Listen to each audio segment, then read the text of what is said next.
day. Welcome. This is your Daily Med with Lady V. Grace and peace from God our Father and from our Lord and Savior Jesus Christ. Today we look at Haggai chapter 1 verse 5 through verse 11. And we will see where failure of the people to rebuild resulted in drought and scarcity. The Lord reminded them that the more they get, the less they had. The question is, why is that? Haggai challenged the people to take stock of their situation. They had worked very hard in comparatively the little result that they got, because they had left out of rebuilding God's temple to take care of their own lives. We will see that in our lesson. So the current drought was God's way of getting their attention. God's way of getting our attention sometimes get in the way, and we still even don't see it.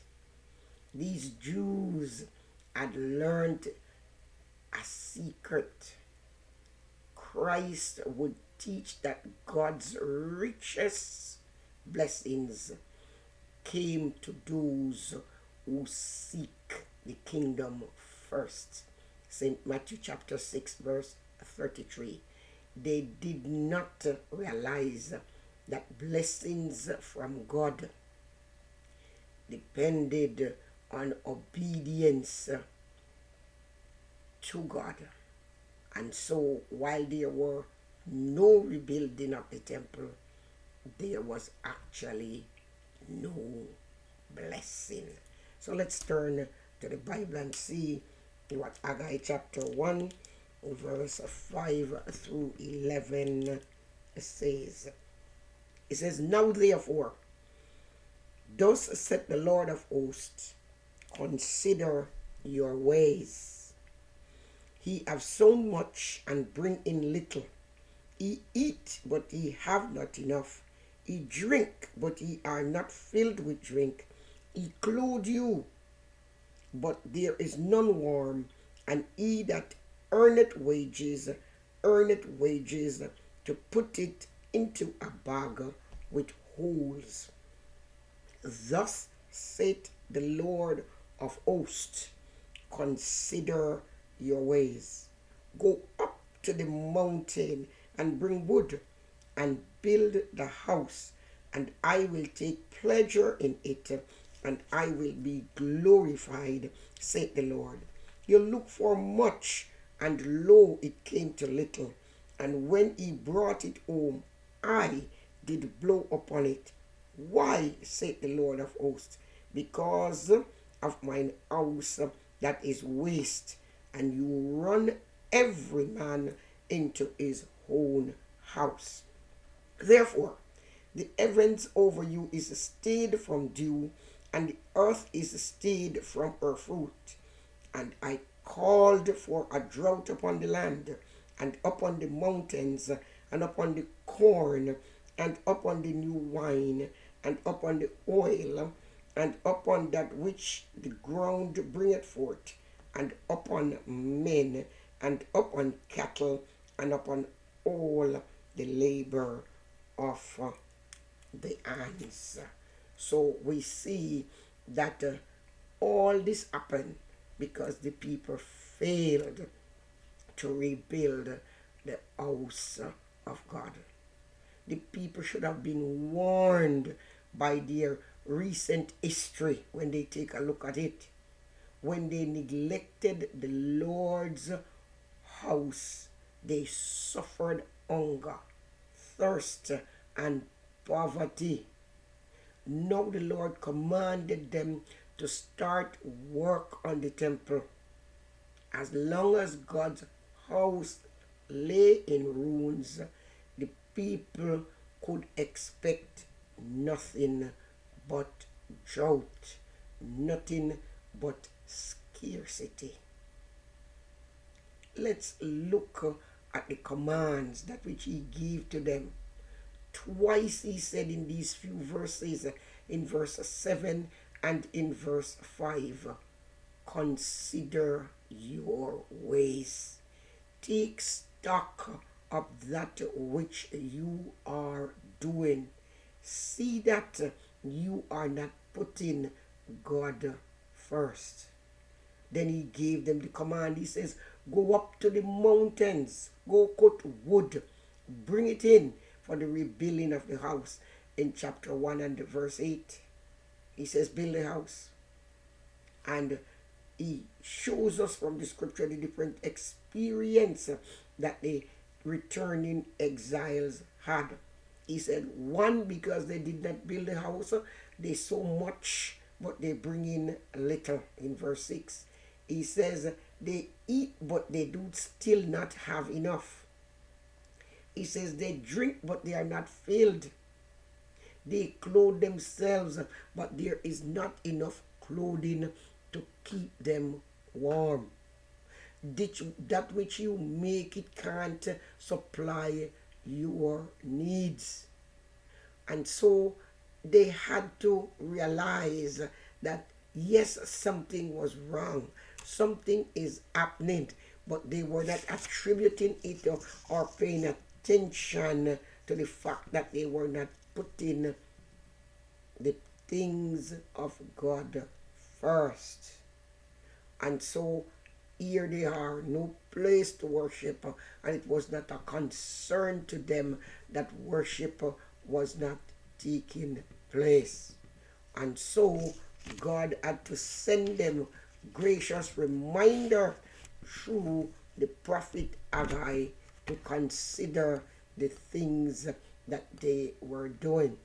You see, when the exile returned, they came with the intention to gather and to build the house of God.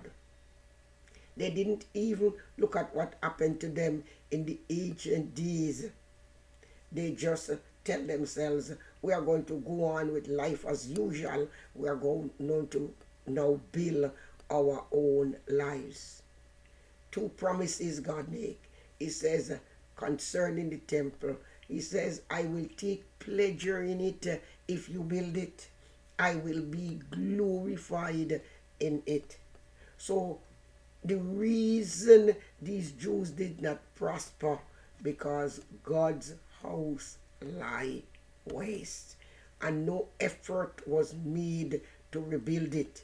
All there were was excuse, and every man was selfish in his own ways, went about his own or her business, taking care of themselves, and there was no concern for the house of God. And so they find curses begin to come upon them for neglecting God's house. There was no dew from heaven in verse 10, no crops, and drought was upon the land. Drought was upon the mountains, it was upon the corn, it was upon the new wine, it was on their cattle, it was on the very labor of their hands. In verse 11, we all are prone to put our prosperity above the priority or the things of God and the kingdom. We know that we will not find the true happiness chasing after the things of the world. We can't be happy apart from God, yet we keep drifting towards loving the things of the world. We too are people just like these returning exile Jews. Those who put their prosperity above the things of God are not sinners. We are believers.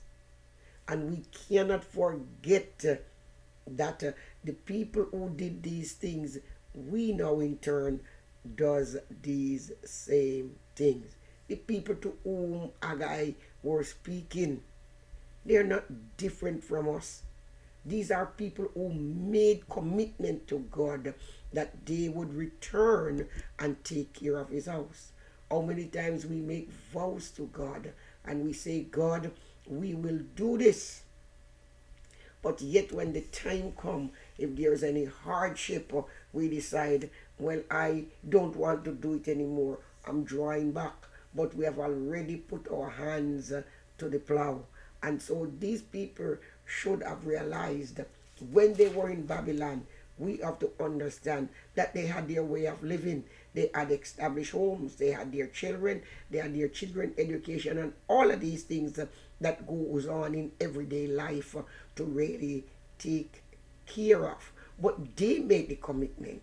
They decided it is going to be rough. We're going to have to give up what we have. We're going to have to start all over. But this is a decision we make that we are going to take this treacherous or this dangerous journey back to the land of promise.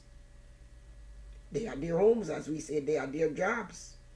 Most of them were even born and raised there during all these 70 years. But they now say, we know the purpose of God. We want to be involved. And so by faith, they responded to the call to return and make the commitment themselves to going back to the land. They knew it was going to be a time of hardship because they had to start all over again. Remember, the land was devastated by war. They understood all that. But based on the commitment that they made, God was expecting them to hold to their side of the bargain and to carry out that which they promised that they would have done. But when they came home, they put their prosperity above God's house and were blinded even to the chastening hand that God was using against them. What they did not see was that God not only understood their circumstances, the hardship, even worse, that they were going through, but God himself says, I caused them. He wants these people to wake up.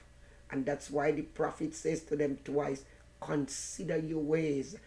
Think about what you are doing.